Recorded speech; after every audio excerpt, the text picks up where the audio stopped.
நமஸ்காரம். உங்கள் கல்பனா ஸ்ரீகாந்த். பிப்ரவரி மாதம் மேஷ ராசி அன்பர்களுக்கு எப்படி இருக்கும் அப்படின்றத தெளிவாக நம்ம பார்க்க போகிறோம். மேஷ ராசி அப்படின்னாலே ஃபஸ்ட்டு தெரியக்கூடியது தைரியம், கான்ஃபிடென்ஸ். எப்போவுமே மேஷ ராசியில் இருக்கிறவங்க நமக்கு நண்பராக இருந்துட்டாங்க அப்படின்னா எந்த ஒரு விஷயத்தையும் வீர நட போட்டு நம்ம நடந்துட்டு போயிடலாம். ஃபார் எக்ஸாம்பிள், ஒன்று புரியலை செய்யலை அப்படின்னா அவங்களுக்கு ஒரு ஃபோன் கால் பண்ணிங்க அப்படின்னா அவங்க கிளியர் கட்டாக உங்களுக்கு தைரியத்தோட நீ இப்படி பண்ணு இப்படி பண்ணாதன்னு சொல்லி உங்களை வழி நடத்தி செல்லக்கூடியவங்க. இது எப்படி சொல்லலாம்னா, செவ்வாய் தான் அவங்களுடைய அதிபதி. அப்படின்னா என்னென்னா தளபதின்னு வச்சுக்கோங்களேன். ஸோ நீங்கள் சொல்லிட்டீங்க, நான் இப்படி பண்ணுறேன்டா, இப்படி பண்ணலான் இருக்கேன் அப்படின்னா அதை நீ இப்படி போ, லெஃப்டில் போ, ரைட்டில் போ. இன்னும் சொல்லப்போனால் ஒரு வியூகத்தை கற்றுக் கொடுக்கக்கூடிய திறமையை இருக்கிறவங்க இந்த மேஷராசி அன்பர்கள். அதே மாதிரி இந்த மேஷராசியை நம்பி எந்த ஒரு விஷயத்தை வேணாலும் செய்யலாம். இப்போ நீங்கள் மேஷராசி அப்படின்னா நீங்கள் யாரெல்லாம் உங்களை நம்புகிறாங்களோ அவங்களுக்காக முன்னாடி போய் இருந்து, நான் இருக்கேன்டா, நீ நில்லுடா பின்னாடி, என்னை மீறி உன்னை என்ன பார்த்துக்கலாம் அப்படின்ற அளவுக்கு உங்களுக்கு ஒரு ப்ரொடெக்டிவ் மெஷராக நிற்கக்கூடிய அருமையான குணம் உள்ளவங்க இந்த மேஷராசி அன்பர்கள். மேஷராசினாலே சுறுசுறுப்பு. எல்லா மேஷராசியும் ஜெயிக்கிறது என்ன அப்படின்னா சோம்பேறித்தனம் அப்படின்றது உங்கள் பக்கத்திலேயே வராதே. அப்படி இருக்கும்போது விடாமுயற்சி, மறுபடியும் மறுபடியும் மறுபடியும்னு நீங்கள் செய்யக்கூடிய அனைத்து விஷயமும் எண்ட் ரிசல்ட் உங்களுக்கு அவ்வளவு சூப்பராகவும் ஒரு ஃபினிஷிங் கண்டென்ட் உங்களுக்கு திருப்தியாக அறகுறையாக செய்யாமல் ஒரு விஷயத்தை ஃபினிஷ் பண்ணும்போது, ஃபார் எக்ஸாம்பிள் இப்போ நீங்கள் மேஷராசியாக இருக்கீங்க, வீடு கட்டிகிட்டு இருக்கீங்கன்னு வச்சுக்கோங்களேன். அப்போது உங்களுக்கு பிளான் எல்லாம் கொடுக்காம கட்டும்போது பார்த்துக்கலாம் சார் அப்படின்னா உங்ககிட்ட அதெல்லாம் வேலை நடக்காது. எனக்கு சொல்லு, எந்த இடத்துல எங்கே வரும், எது எப்படி பண்ணணும் அப்படின்ல கம்ப்ளீட் டீட்டெயில் உங்ககிட்ட வந்ததுக்கு அப்புறம் தான் நீங்கள் அதை ப்ரொசீட் பண்ணுவீங்க. இந்த மாதிரி அருமையான குணங்கள் நிறைய மேஷராசிக்கு உண்டு. அதே மாதிரி ஒரே ஒரு விஷயந்தான், என்ன டக்குன்னு அவசரப்பட்டுருவீங்க. அந்த அவசரம்ன்ற ஒரு விஷயத்தை மட்டும் நீங்கள் தள்ளி போட்டால் எந்த ஒரு பிளானாக இருந்தாலும் சரி, நீங்கள் வேலையில் இருந்தாலும் சரி, தொழில் பண்ணினாலும் சரி, எதுவாக இருந்தாலும் பல முயற்சிகள், பல விஷயத்தை நீங்கள் நாடி பிளான் ஏ அது நடக்கலன்னா பிளான் பி என்ன, பிளான் சி என்ன, பிளான் டி என்ன அப்படின்னு போடுறது எல்லாமே மேஷராசி அன்பர்கள். ஸோ மேஷராசியில் ஒருத்தர் பிறந்துட்டா, ஒரு குடும்பத்தில் மேஷராசி அன்பர் ஒருத்தர் இருக்காங்க அப்படின்னாலே அங்கே கண்டிப்பாக வெற்றி நிச்சயம். வாழ்க்கைன்றதே ஒரு போர் தானே. அந்த போரில் எந்த வியூகத்தை நம்ம யூஸ் பண்ணினா லைஃப்பை ஸ்மூத்தாக எடுத்துகிட்டு போக முடியுன்றது மேஷராசி நண்பர்களுக்கு அருமையாக தெரியும். சரி, அப்போ உங்களுக்கு பிப்ரவரி மாதம் எப்படி இருக்குது அப்படின்றத நம்ம பார்க்கலாம். நம்ம சேனல் இதுதான் ஃபர்ஸ்ட் டைம் பார்க்குறீங்க அப்படின்னா நீங்கள் சப்ஸ்கிரைப் பண்ணிக்கோங்க, பெல் பட்டனை ப்ரெஸ் பண்ணிக்கோங்க. சரி, இந்த பிப்ரவரி மாதம் ரொம்ப ரொம்ப அனுகூலமான மாதம். எந்தெந்த விதத்தில் அனுகூலம் எப்படின்றது நான் சொல்கிறேன். மேலும் நீங்கள் என்னென்ன அனுபவிக்கிறதுக்கு உண்டான விஷயத்துக்கு வழிகாட்டுதல் தான் பரிகாரம். ஸோ நம்ம வீடியோவை ஸ்கிப் பண்ணாமல் கடைசி வரைக்கும் பாருங்கள். உங்களுக்கு எளிமையான பரிகாரங்கள் நான் கடைசியில் உங்களுக்கு சொல்கிறேன். ஃபர்ஸ்ட் பார்த்தீங்கன்னா, இந்த மாதம் குரு வக்ர நிவர்த்தி ஆகுது. அந்த வக்ர நிவர்த்தின்றது பிப்ரவரி 4th. வக்ர நிவர்த்தி உங்களுக்கு பெரிய பெரிய யோகத்தை கொடுக்கக்கூடிய வகையில் இருக்குது. நீங்கள் தொழில் பண்ணிகிட்ருக்கீங்களா, பண்ணிகிட்டே இருக்கீங்க, ஆனால் எதுவுமே அதுக்குண்டான ரிட்டர்ன்ஸ் வரலன்னு நீங்கள் நினச்சிட்ருக்கீங்களா? ஆர்டர் கொடுத்துட்டே இருக்கீங்க, ஆனால் பேமெண்ட் பெண்டிங் வச்சுட்டே இருக்காங்களா? உங்களுக்கு ப்ரமோஷன் கொடுக்குறேன்னு சொல்கிறாங்க, ஆனால் பண்ணுன்னு தட்டி கொடுத்துட்ருக்காங்க, ஆனால் ப்ரமோஷனல் ஆஸ்பெக்டே கொடுக்கணுன்ற எண்ணம் அவங்களுக்கு வரலையா? அப்படின்னா வெயிட் பண்ணுங்கள். பிப்ரவரி 4th அப்புறம் கண்டிப்பாக உங்களுக்கு வர வேண்டிய பேமெண்ட்ஸ் எல்லாமே வந்துடும். அதே மாதிரி நீங்கள் என்ன எதிர்பார்க்குறீங்களோ, குருன்னா என்ன, மற்றவங்க. ஸோ மற்றவங்க கிட்டேருந்து நீங்கள் என்ன எதிர்பார்க்குறீங்களோ அது பிப்ரவரி 4th அப்புறம் குரு வக்ர நிவர்த்தி ஆகும்போது உங்களை தேடி வரும். அப்போ எவ்வளவு சூப்பரான மாதம் இல்லையா?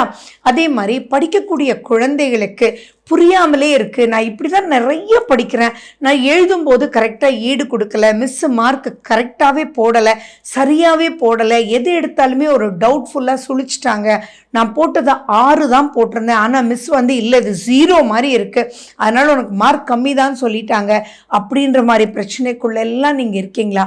கவலையே படாதீங்க. இப்போ February 4th அப்புறம் வரக்கூடிய குரு பயிற்சி வந்து உங்களுக்கு கரெக்டாக தெள்ளன் தெளிவாக கைப்பிடிச்சு கூட்டிகிட்டு போய் உங்களுக்கு வேண்டியது என்னென்ன கிடைக்கணுமோ அது அருமையாக கிடைக்கக்கூடிய வாய்ப்புகள் இருக்கு. அது மட்டுமா, உங்க ராசிநாதன் யாரு? செவ்வாய். அந்த செவ்வாய் 3ஆம் வீட்டில் இருக்கு. அப்போ பொதுவாகவே மேஷராசி அப்படின்னாலே முயற்சி, விடாமுயற்சி அப்படின்றது தான் வார்த்தை. அந்த முயற்சிக்கு உண்டான பலன் பல ரூபத்தில் கிடைக்காம இருக்கா? வெயிட் பண்ணுங்க. 14ஆம் தேதி வந்து செவ்வாய் வக்ர நிவர்த்தி ஆறார். அப்போ 14ஆம் தேதிக்கு அப்புறம் நீங்கள் எடுக்கக்கூடிய அனைத்து முயற்சியுமே உங்களுக்கு ரிசல்ட்ஸாக கொண்டு வந்து கொடுக்கும். அப்போ இந்த மாதம் எவ்வளவு சூப்பர் பார்த்தீங்களா? அதே மாதிரி 3ஆம் வீட்டு அதிபதி யாரு? புதன். அந்த புதன் வீட்டில் தான் செவ்வாய் உட்கார்ந்துட்டு இருக்காரு. அந்த புதன் உங்கள் தொழில் ஸ்தானத்தில் சூரியனோட கை கோத்து உட்கார்ந்துட்டு இருக்கார். இந்த மாதம் புதன் வந்து 3 இடத்துக்கு டிரான்சிட் ஆறார். ஃபர்ஸ்ட் இருக்கிறது அவர் வந்து சூரியனோட சேர்ந்து உங்களுடைய தொழில் ஸ்தானத்தில். அப்போ வெளிச்சம் நிறைஞ்சு இருக்கும். எதை எப்போ எப்படி பண்ணணும் அப்படின்ற தெளிவு வந்து ரொம்ப கிடைக்கும். இப்போ இந்த மாசத்துக்கு ஒரு பேர் கொடுக்கலாம் அப்படின்னா, எது எடுத்தாலுமே சிந்தனை குழப்பத்திலேயே நீங்க இருக்கீங்க. பண்ணுறோம் ஆனால் ரிசல்ட் இல்லை, செய்கிறோம் ஆனால் ப்ரமோஷன் இல்லை, ஓகேன்றான் மூமெண்ட்டே இல்லை. கவர்மெண்ட்டில் போய் ஒரு விஷயம் வந்து அப்ரூவலுக்காக வெயிட் பண்ணுறீங்க, அந்த அப்ரூவல் வந்து தரேன்னு சொல்கிறான், ஆனால் தள்ளி போயிட்டே இருக்குது. நீங்கள் போய் பேப்பரை சப்மிட் பண்ணுறீங்க, நாளைக்கு வாங்கன்றாங்க, நீங்கள் நாளைக்கு போகிறீங்க, இல்லை இதில் இன்னும் இது சரியில்லை, இன்னும் இது கொண்டு வா, அப்புறம் சரி 4 நாள் கழித்து போகிறீங்க, அதுக்கு சுத்தமாகவே சரியில்லைப்பா, நீங்கள் இது ஒரு அடிஷ்னல் பேப்பர் கொண்டு வாங்க. இப்படியே போயிட்டுருக்கா? கவலையே பட வேண்டாம். இந்த February மாதத்தில் நீங்கள் எதுலெல்லாம் குழப்பத்துக்குள்ளே இருக்கீங்களோ, இது முடியவே முடியாதா, இதனை தொடர்ந்து போயிட்டே இருக்கே அப்படின்ற ஒரு கவலைக்குள்ளே இருக்கீங்களா? கவலையே பட வேண்டாம். ஆட்டோமேட்டிக்காக இப்போ கிரகங்கள் வந்து குரு வக்ர நிவர்த்தி, செவ்வாய் வக்ர நிவர்த்தி, இது எல்லாம் வந்து நிறைய விஷயங்கள் உங்களுக்கு குழப்பத்திலிருந்து வெளியில் வர்றதுக்கு அவ்வளவும் உங்களுக்கு ஹெல்ப் பண்ணும். அதே மாதிரி ரொம்ப முக்கியமான விஷயம் என்ன அப்படின்னு பார்த்தீங்கன்னா, உங்களுடைய 2ஆம் வீட்டு அதிபதி யாரு? சுக்கிரன். 2ஆம் வீடுன்னா என்ன? தனம், வாக்கு, குடும்பம், சந்தோஷம், பணம் எல்லாமே சொல்லலாம். அவர் 12ஆம் வீட்டில் உங்களுக்கு வந்து உச்சம் பெறார். அப்படின்னா என்ன அப்படின்னா, சொகுசா என்னென்ன நீங்கள் ஆசைப்பட்டீங்களோ, நான் வந்து சைக்கிளில் போயிட்டுருக்கேன், நான் பைக் வாங்குவேனான்னு ஆசையாக இருக்குது, எனக்கு இந்த பைக் வாங்கணும்னு ரொம்ப நாளாக ஆசை அப்படின்லாம் நினைக்கிறீங்களா? அதுக்குண்டான வழி இந்த மாதம் உங்களுக்கு பிறக்கும். இதில் ஒரு விஷயம் மட்டும் நீங்கள் ஜாக்கிரதையாக இருக்கணும். என்னென்னா, கூட நம்ம ராகுன்றவர் இருக்காரே, அப்போது விரயஸ்தானத்தில் ராகு இருக்கும்போது என்ன பண்ணுன்னா, நீங்கள் வந்து போய் ஒரு 50-60,000 இல்லை ஒரு 1 lakhல பைக் வாங்கலான்னு போய் கடைசியில் அதை அப்படியே எடுத்துகிட்டு போய் ஒரு டபுள் மடங்கு 2 லட்ச ரூபாயில் பைக் வாங்க வச்சிட்டோம். ஸோ நீங்கள் என்ன நினைப்பீங்க? சரி நம்ம இஎம்ஐயில் கட்டிடலாம் அப்படின்னு. அங்கே போன உடனே அந்த பைக்கை காமிச்சு உங்களுக்கு மார்க்கெட்டிங் பண்ணி அவங்களுடைய டார்கெட்டை அச்சீவ் பண்ணுறதுக்காக உங்களுக்கு உங்களால் முடியாமல் இருந்தாலும் அது பண்ணிடலாமே அப்படின்ற ஒரு எண்ணத்தை கொடுத்து நீங்கள் தேவையில்லாத பைக்குன்றத ஆசை, ஆனால் வாங்கினது அளவுக்கு மீறி ஆசைப்பட்டு கடைசியில் இஎம்ஐ கட்ட முடியாமல் பல கஷ்டத்துக்குள்ளே மாட்டிடுவீங்க. அப்போ நீங்கள் என்ன பண்ணணும் அப்படின்னா, யார் என்ன பிரெயின் வாஷ் பண்ணாலும் சரி, இங்கே குரு சுக்கிரன் பரிவர்த்தனை உங்களுக்கு ஹெல்ப் பண்ணும். அப்போது குருன்னா என்ன? உங்களுக்கு வழிகாட்டுபவர், நீங்கள் நல்லா இருக்கிறதுக்கு வழிகாட்டுபவர் குரு. அந்த குரு சுக்கிரன் வீட்லேயும் சுக்கிரன் வீட்டில் குருவும் இருக்கார். அப்போ 2 பேருமே தான் ப்ளே பண்ணுவாங்க. அப்போ ப்ளே பண்ணும்போது நீங்கள் உங்களை கண்ட்ரோலாக வச்சுக்கிட்டு, எனக்கு ஆசை பைக் வாங்கணும்னு, எனக்கு இந்த பர்பஸ் சால்வ் ஆகுமா, இந்த பைக்கில் எவ்வளோ கிலோமீட்டர் கிடைக்கும், என்னால் என்ன முடியும், இதனுடைய சர்வீஸ் கொடுத்தா எவ்வளவு ஆகும் அப்படின்னு பின்னாடி இருக்கக்கூடிய செலவுகளை எல்லாமே நீங்கள் நோட் டவுன் பண்ணிவிட்டு தென் நீங்கள் ப்ரொசீட் பண்ணும்போது ஆட்டோமேட்டிக்காக சிக்கலுக்குள்ளே சிக்க மாட்டீங்க. அதனால தான் நான் என்ன சொன்னேன்னா, இது சிந்தனை குழப்பம்னு நான் சொன்னேன். ஸோ இதே தான் மொபைல் ஃபோன் நீங்கள் வாங்க போகிறீங்க அப்படின்னாலும் உங்களுக்கு தேவை என்ன? இன்னைக்கு மொபைலில் இல்லாத விஷயங்களே இல்லை.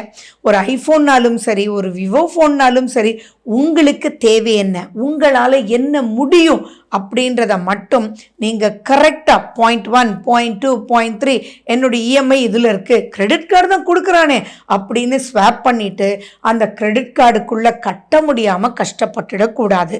ஏன்னா ஆசைகள் இருக்கிறது நியாயம். ஆனால் சுக்கிரன் உங்களுக்கு உச்சம் பெற்று ராகுவோடு இருக்கும்போது அது கடகட கடகடான்னு உங்களை எங்கேயோ இழுத்துட்டு போயிடும். ஸோ நீங்கள் இந்த இடத்துல மட்டும் கொஞ்சம் எச்சரிக்கையாக இருக்கணும். இந்த எச்சரிக்கையாக இருக்கிறதுக்கு ஏதாவது நமக்கு உதவணும் இல்லையா? அதுதான் பரிகாரம்னு சொல்கிறது. அந்த பரிகாரம் என்னன்னு நீங்கள் ஸ்கிப் பண்ணாமல் பாருங்கள். லாஸ்ட்டில் உங்களுக்கு சொல்கிறேன். சின்ன சின்ன விஷயங்கள் பண்ணும்போது நமக்கு மன கண்ட்ரோல் கிடைக்கும்.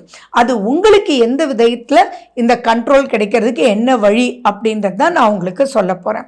அதே மாதிரி இந்த சுக்கிரனால் பெரிய நல்ல விஷயங்கள், யாரெல்லாம் வெளிநாட்டுக்கு போய் வேலை செய்யணும், வெளிநாட்டுக்கு போய் படிக்கணும் அப்படின்றதெல்லாம் ஆசைப்படுறீங்களோ அவங்களுடைய கனவுகள் எல்லாம் நல்லா நிறைவேறும்.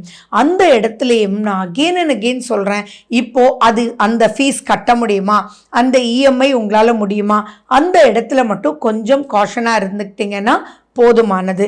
ஏன்னா இப்போ உங்க ஜாதகத்துக்கு 6ல் கேது இருக்கார்.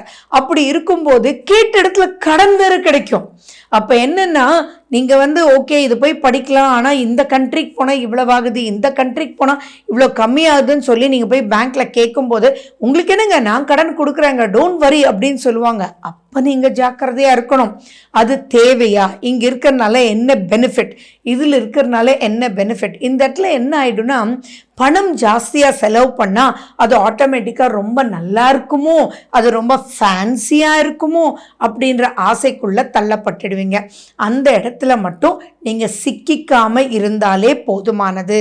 ஏன்னா பணம் வருதுன்றது சந்தோஷப்படணும், ஆனால் மிதமிஞ்சி வந்ததுன்னா அங்கே ஒரு செக் பாயிண்ட் வைக்கணும் இல்லையா? அந்த இடத்துல மட்டும் மேஷராசி அன்பர்கள் உங்களுடைய வியூகத்தை கரெக்டாக போட்டு ஓவராக போட்டுன்றது மாட்டிக்காமல் இருங்க. ஏன்னா நிறைய பேர் சொல்கிறதே லாபஸ்தானத்தில் சனி பகவான் இருக்கார், சூப்பர் சூப்பர்னு சொன்னாங்க, ஆனால் அந்தளவுக்கு ஒன்றும் நான் பார்க்கலையே அப்படின்னு சொல்கிறீங்க இல்லையா? அது எதனால அப்படின்னா அந்த சனியினுடைய பார்வையும் உங்கள் மேலே இருக்குது அப்படின்றத ஞாபகம் வச்சுக்கோங்க. பார்ட்னர்ஷிப் சம்மந்தமாக ரொம்ப ரொம்ப நல்லாயிருக்கும். கணவன் மனைவி அண்டர்ஸ்டாண்டிங் ரொம்ப நல்லா இருக்கும். ஏன்னா இப்போ 7ஆம் வீட்டு அதிபதி சுக்கிரன், அந்த சுக்கிரன் உச்சம் பெறார்.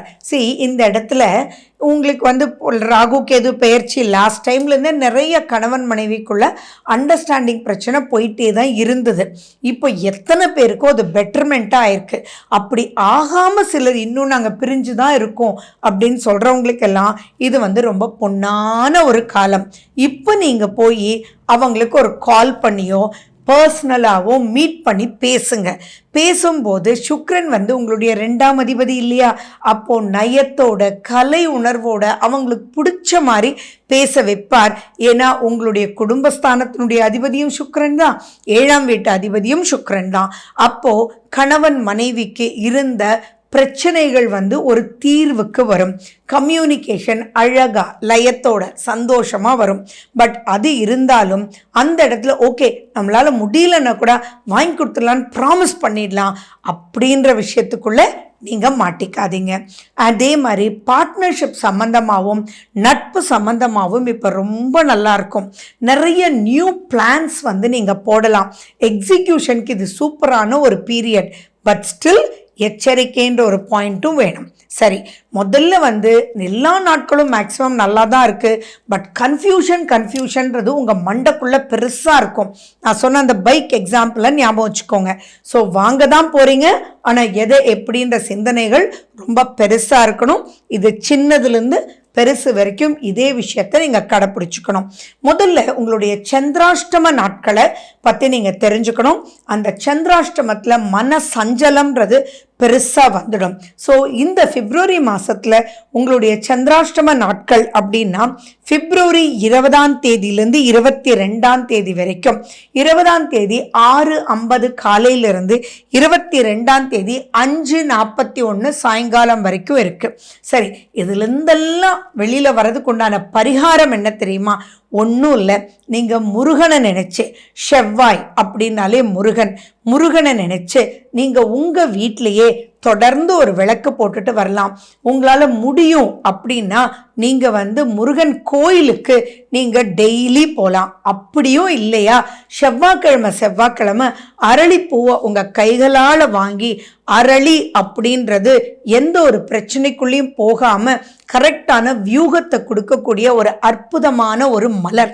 அந்த மலரை உங்கள் கையில் நீங்கள் வாங்கிட்டு போய் அங்கே சுவாமிகிட்ட கொடுத்து அங்கே முருகன் கோயிலில் ஒரு விளக்கேற்றிட்டு வாங்க.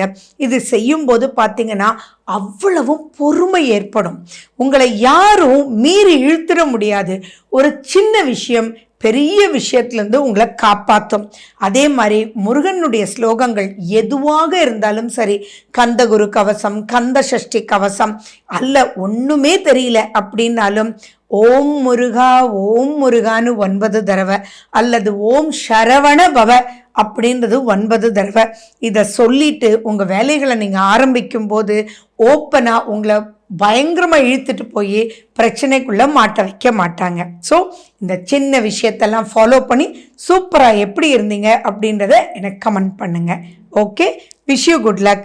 வாழ்க வளமுடன்.